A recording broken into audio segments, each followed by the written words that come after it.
RSS, Bharatiya Janata, Bajrang கும்பல் ஒரு மத கலவரங்களை, மோதலை உருவாக்குகிறார்கள் என்பதும் தமிழ்நாட்டு மக்களுக்கு மிக நன்றாக தெரியும். அந்த அடிப்படையில் அமித்ஷா ஒரு முறை அல்ல 1000 முறை இங்க பிரச்சாரம் செய்தாலும் அவருடைய பிரச்சாரம் ஈடுபடாது. அவருக்கு இரட்டை நாக்கு. பீகாரிலே பிரச்சாரம் செய்கிற பொழுது என்ன பிரச்சாரம் செய்தார் மோடியும் அமித்ஷாவும்? பீகாரிகளை தமிழ்நாட்டு மக்கள் தாக்குகிறார்கள், மோடி குறிப்பா ஸ்டாலின் தாக்குகிறார் என்று பிரச்சாரம் செய்தார். ஒடிசாவிலே பிரச்சாரம் செய்கிற பொழுது தமிழர்களை திருடர்கள் என்று வர்ணித்தார்கள்.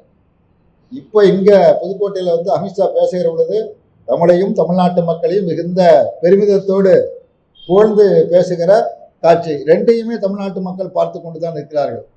தங்களை திருடன் என வர்ணித்த அமித்ஷாவையும் பார்த்து கொண்டுதான் இருக்கிறார்கள்.